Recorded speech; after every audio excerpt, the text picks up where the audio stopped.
Dennis Lillee's greatness as a cricketer is indisputable.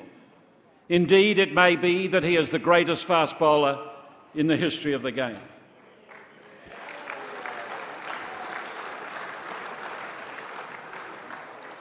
Yet he was more than just a great paceman. He was the most charismatic of bowlers who engaged and thrilled crowds the world over. Thank you, ladies and gentlemen. In Australia, and especially at the MCG, they chanted his name as he approached his delivery stride. Lillee, Lillee, Lillee was a mantra, almost a spiritual connection. Combative and intensely competitive by nature, he overcame shocking spinal stress fractures to take his place in the pantheon. On the voting of 100 renowned judges, he was, with England's Wally Hammond, adjudged the sixth greatest cricketer of the 20th century by the famous Wisden Cricketer's Almanac. He was an automatic choice in Australia's team of the 20th century and shared the new ball with Ray Lindwall. In Richie Benaud's greatest team of all time, he opened the attack with the redoubtable Imran Khan. He exploded into our consciousness when he captured 8 for 29 against a formidable World 11 in Perth in 1971. After recovering from the dreadful back injury, he joined Jeff Thomson to form the most devastating and frightening attack which so famously destroyed England and the West Indies in the mid-1970s. Challenging to captain, as the Chappell brothers will attest, he was never far from controversy, and his contretemps with provocative Pakistani captain Javed Miandad in Perth provides one of the most dramatic images in Australian cricket. Dennis broke West Indian off-spinner Lance Gibbs' then world record of 309 wickets and completed his distinguished 70 Test match career with 355 wickets at 23. On 23 occasions, he took 5 or more wickets in an innings and 7 times 10 or more for a match. He remains Australia's third highest wicket taker behind Shane Warne and Glenn McGrath, and is an internationally renowned coach. A strong advocate for players' rights and the key driver of the World Series cricket revolution in 1977, he captured 882 wickets at 23 in a first-class career that spanned 1969 to 1988. But statistics tell only a little of this remarkable man. Please welcome Dennis Lillee.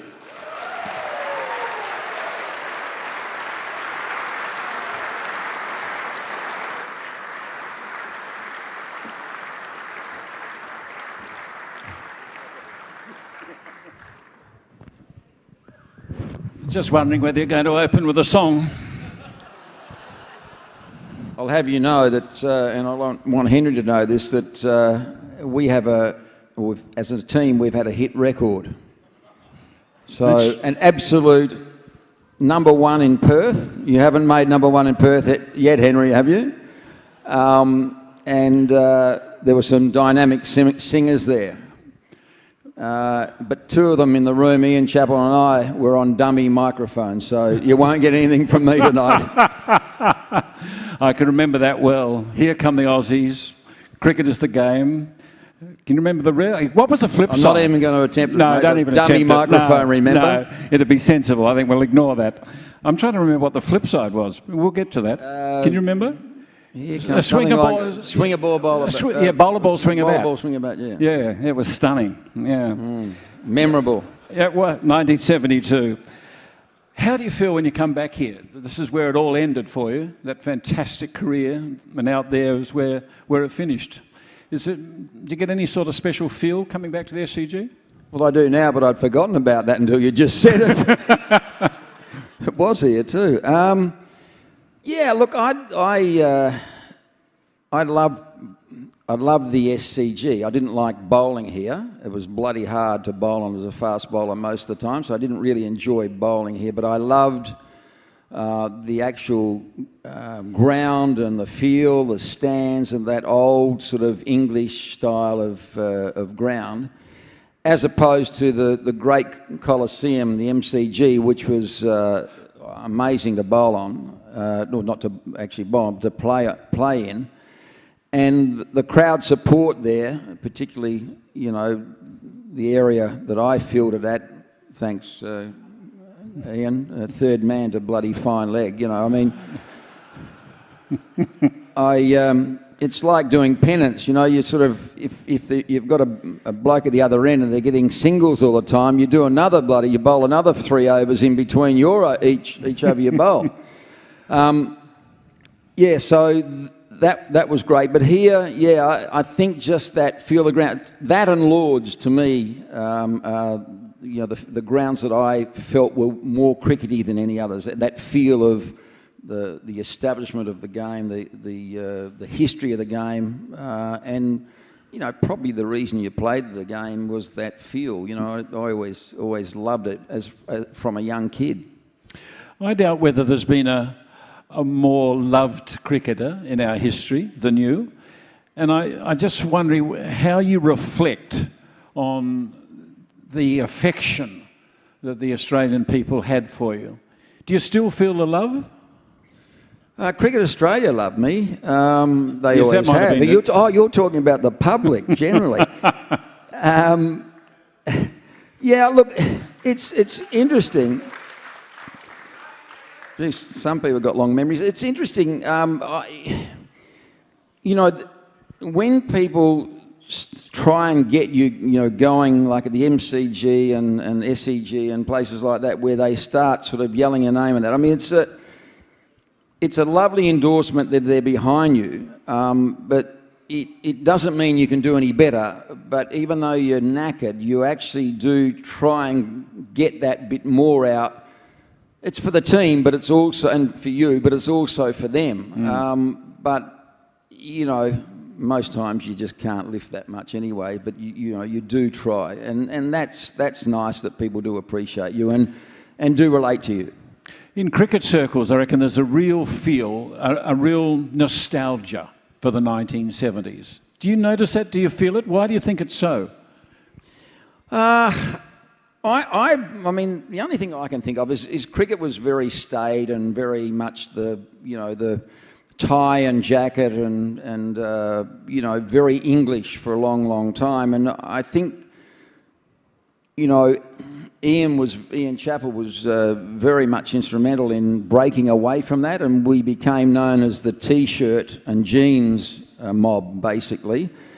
And I think it was more than the T-shirts and jeans. It was the symbol of breaking away from that, you know, being almost untouchable. I think, you know, the public seemed to feel that they could relate to you because you were more approachable, more sort of like them. Yeah. And, you know, I think that's a lot to do with that nostalgia for the 70s. I really do. And, you know, the people that were there, you know, and now at these functions, you know, they're the sort of 45, 50, 60-year-olds that were there when we were playing. So, you know, obviously they've got great memories. Yeah.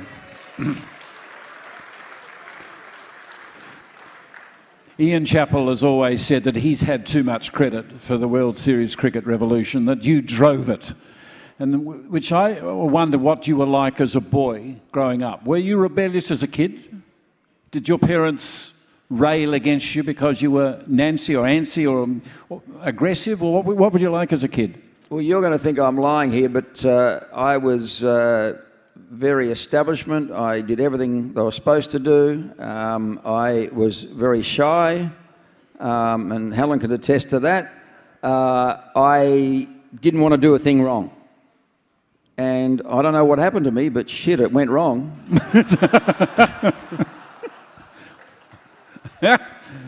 It's interesting that, though, isn't it? You know, because you don't consider yourself to be rebellious by nature, but you were proud. You stood up for what you believed in.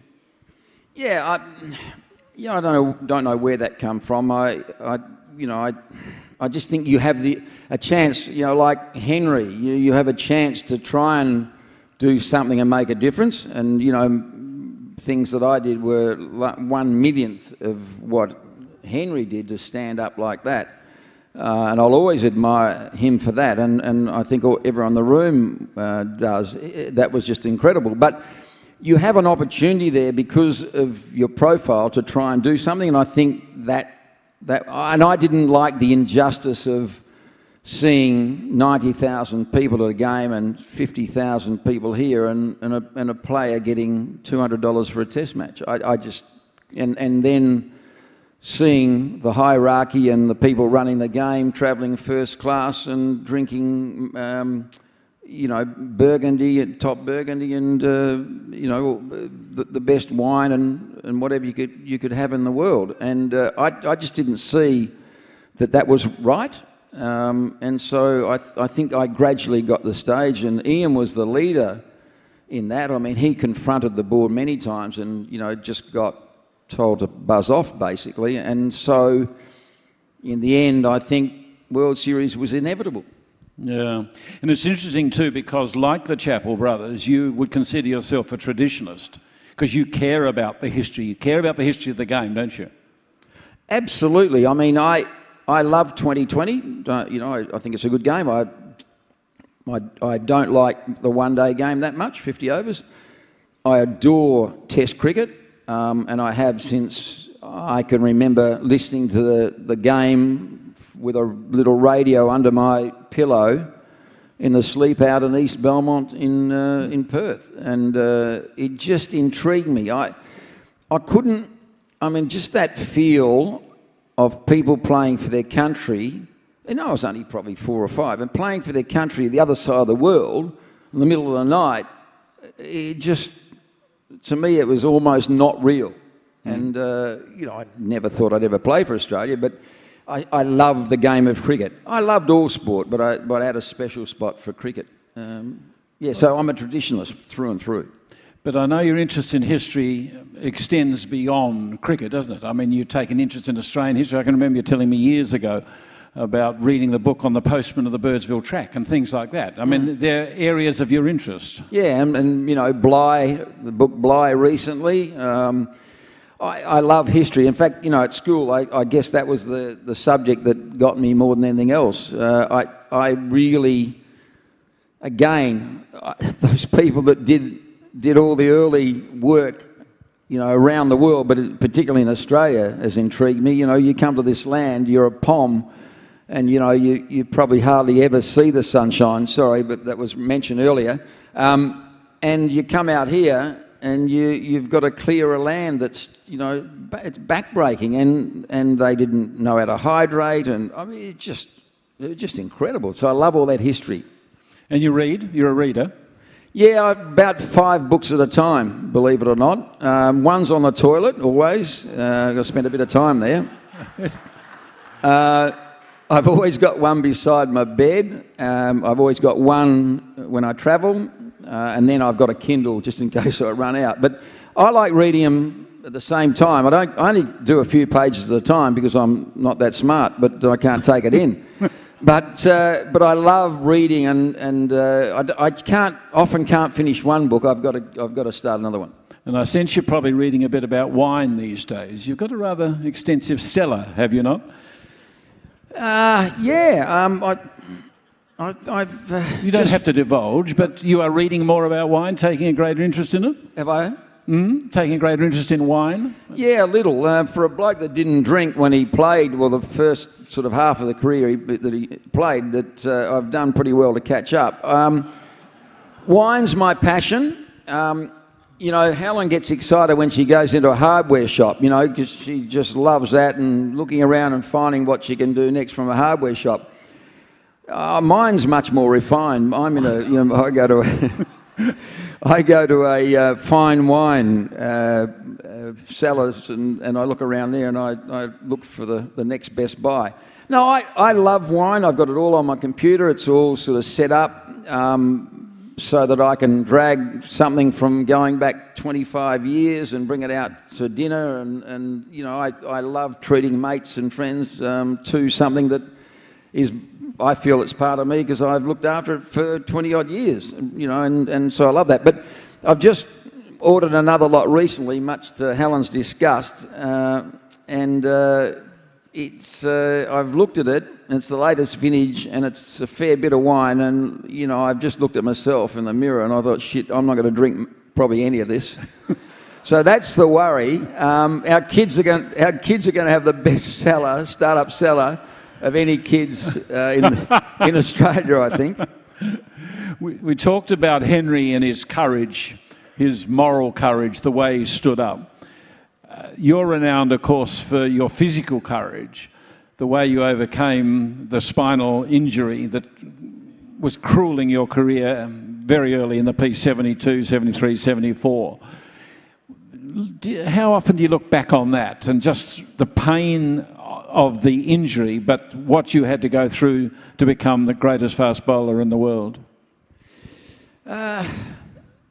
Look, I don't often think back about the pain. I think about that time that I missed in cricket, which I didn't like too much because I love the game so much. But I missed, 18 months or more of playing the game, and that really did hurt. But the pain and that you forget. 50% of the people in the room here tonight, if they knew that the pain they go through with childbirth, then they probably forget it.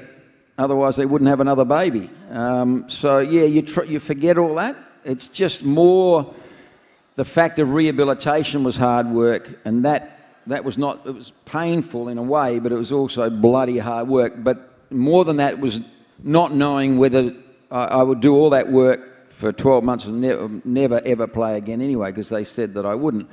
And then I guess. Nowadays, what happens is they see a fracture before it's a fracture. So, you actually know there's something going on, so they stop and rehabilitate and change your action. We didn't know anything about that. All I can remember was in the West Indies, when I probably should never have gone there because my back wasn't that good before then, but we didn't know what it was. And in the West Indies, from island to island, I went to the best orthopaedic surgeon, and they just jabbed me with horse needles and said, you'll be all right, and go out there and bowl. And of course, it just probably inflamed the situation. I end up with 3 fractures instead of what they get now, which is a hot spot, which is the thing you notice before you get a fracture. So, yeah, I probably, I think, I probably shouldn't have played again, maybe. But, yeah, I was lucky enough to, and I enjoyed, even though it was hard work, I enjoyed the challenge. It's interesting, though, isn't it? For all the knowledge that they've got, they still can't keep them on the park. Yeah. If I knew the answer, obviously, it'd be the best thing that could happen, know the answer and find out what's going on and let everyone know how to fix it. I don't know the answer. I think it's a combination of a lot of things. There's a lot of cricket on nowadays. They bowl a lot more. I don't think they do the long, hard yards in training that was done years ago. They don't bowl long in the nets now, if much at all. And I think that it's more about playing games all the time, and there's no downtime to A, recover, and B, to build back up again. I mean, there's a combination of things. I think a lot of cricket as well. You must have got a bit of a buzz this week with your great mate Jeff Thomson being admitted to the Australian Cricket Hall of Fame. Yeah, it was great. I mean, Tom, I hope some of you saw that great speech. If you didn't, YouTube it. It's worth it, I can tell you.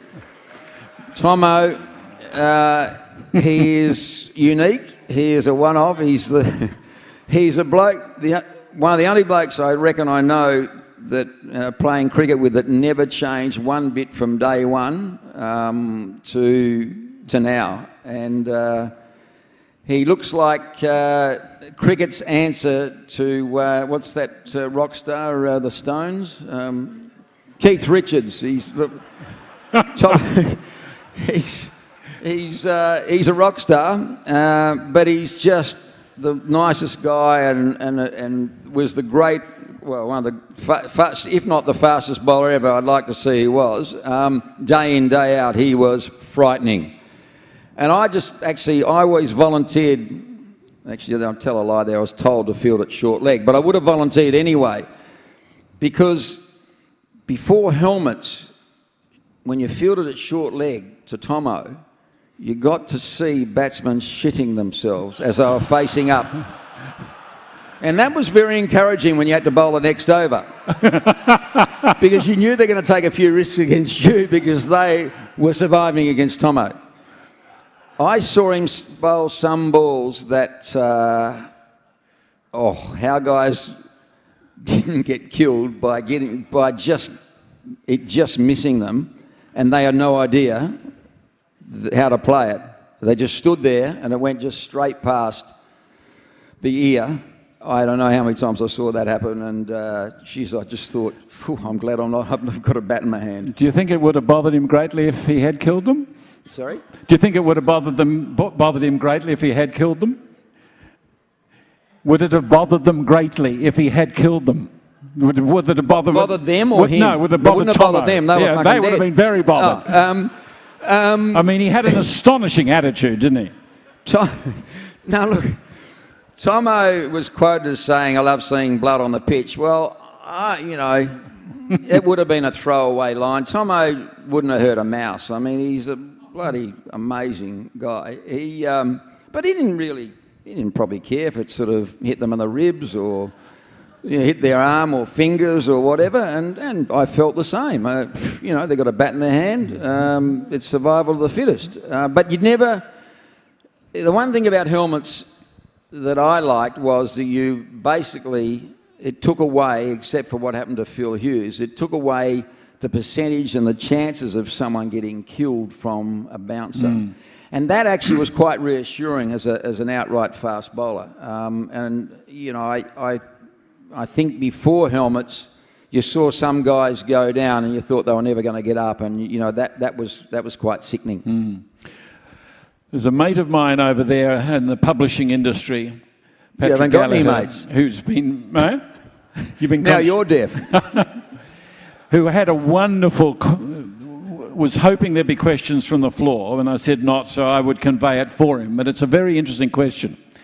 And Patrick has said, has there been any change to the rules in the last 50 years that have any way assisted bowlers? You're reading my mind wherever you are. Isn't it amazing? They changed the bats, they've changed golf clubs, they've changed tennis rackets. They've changed the golf ball, but of course that's not a contest of one against the other. But the ball has never changed. The thing I think more than anything else is, and it applies to all sports, is that I think they should change the length of the pitch. Because, people, when cricket was first started and tennis first started and whatever, people were so much smaller. And now every young kid that I coach, I look up like that. I used to be able to look them in the eye. So they all got taller, and it's the same with other sports. So therefore the trajectory, particularly with, say, things like, tennis and cricket, fast bowler then gets, or a bowler, any bowler, because of that height, gets that extra bounce. And so it does, to me, that should be looked at. But I mentioned it 20 years ago, they won't, and I don't really care. But, that's not a bad thing to look at, because it has changed. But the game has always been run by batsmen, hasn't it? And still is. Well, there's a reason for that, is because, batsmen are smart and fast bowlers are dumb. So, I mean, think about it. You think about it. If you were smart, you wouldn't bowl fast. The only fast bowler with brains was Henry. And look what he's done. He's now gone to another career. But yeah, the game's always been run by batsmen, and I think they don't like fast bowlers, and it's obvious with the rules.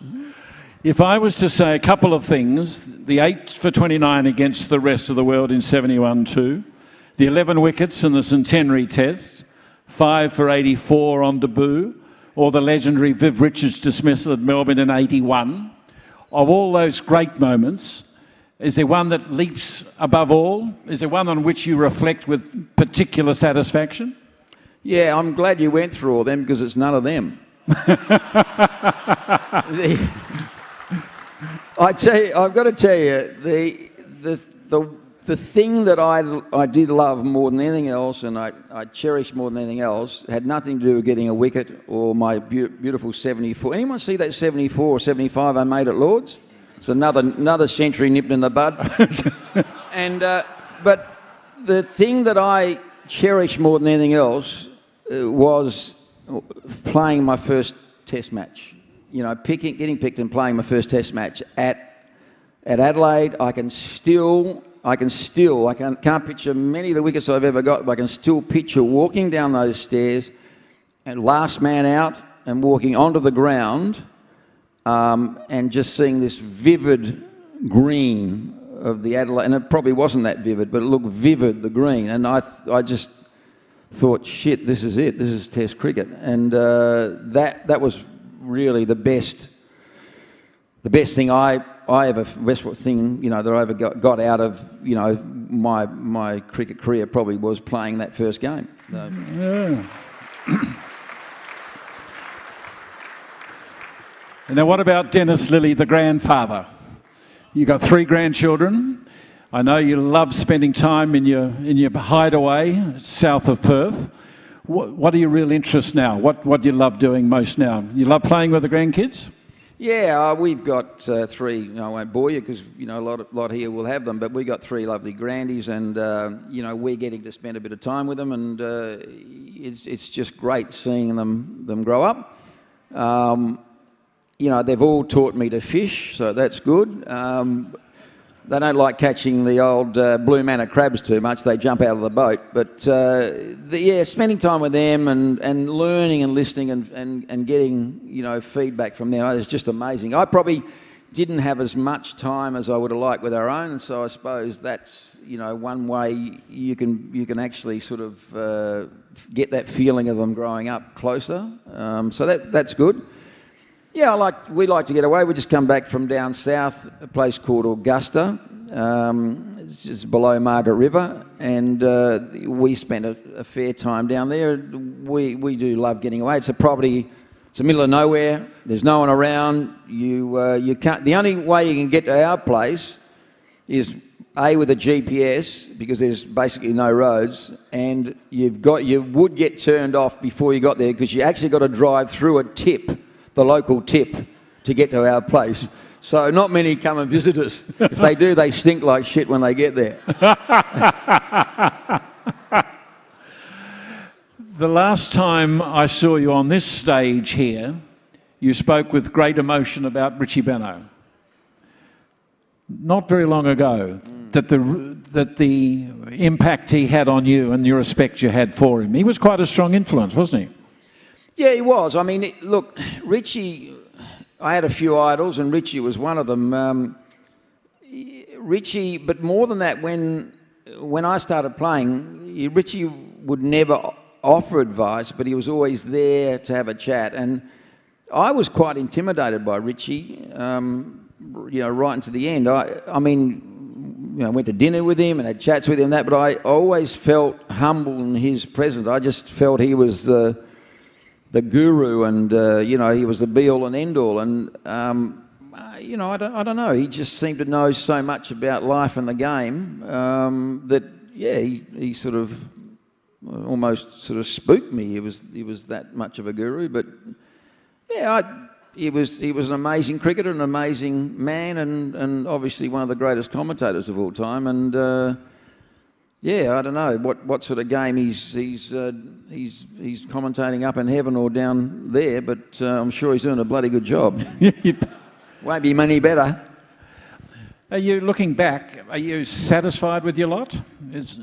What, do you know something I don't know? No. Oh, fucking hell! I thought you knew my doctor. Well, I can remember when you were a boy, you wanted to be a left arm quick like Alan Davidson.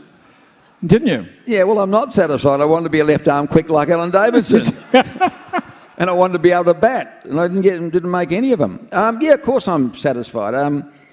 You know, cricket wasn't everything for me, and I think that was I was lucky that way. You know, I really enjoyed family life. I enjoyed mates. I enjoyed social life.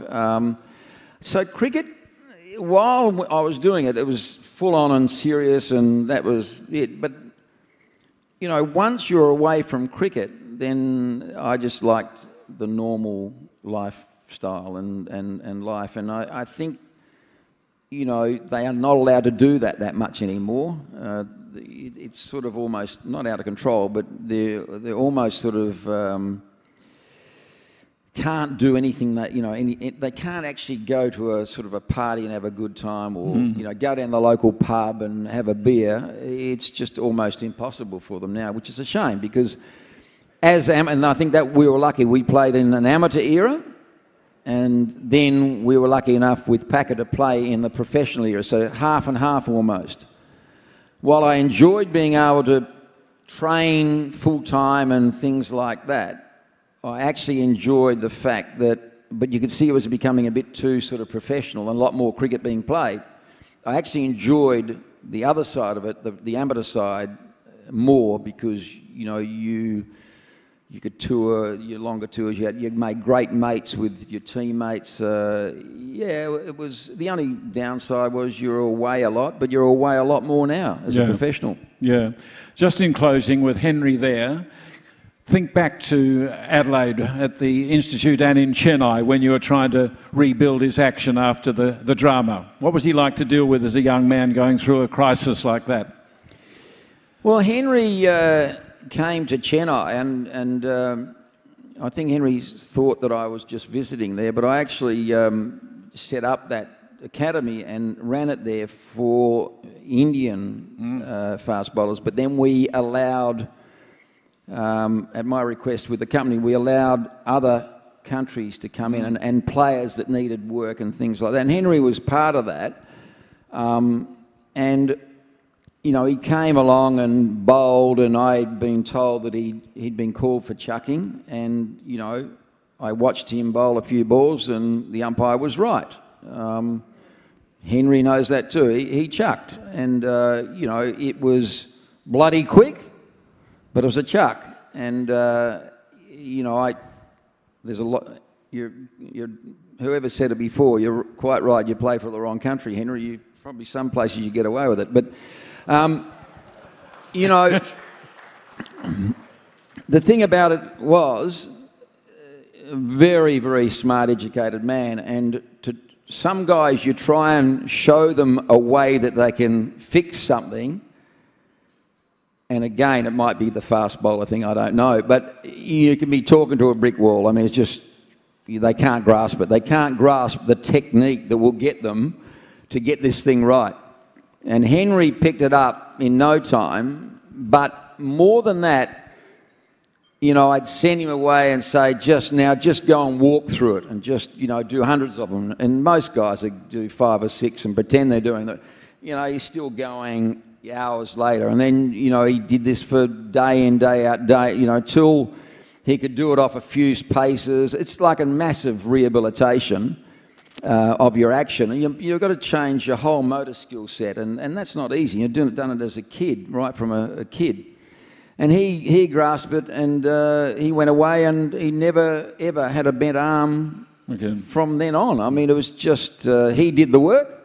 It was just a matter of someone being able to show him how and the reasons why mechanically you can stop yourself by, you know, chucking the ball. And, you know, he just... you know, in the end, he was quick and bowled legally, and you know that. I mean, I would have liked to have had another go at him with his sort of accuracy, and I think, you know, that would have been, I would have liked to have been able to do that, because I saw him bowl an absolute ripper to Sachin Tendulkar that would have got Bradman out. So, you know, the bloke's potential was phenomenal, and you know, he probably, all he needed was a few little tweaks with his action to be able to bowl straight. Well, I think it's been not with the straight arms, accurately, I should have said. Well, I think it's terrific that we've been able to bring the two of you back together tonight in these tremendously and different circumstances. Ladies and gentlemen, please thank Dennis Lillee.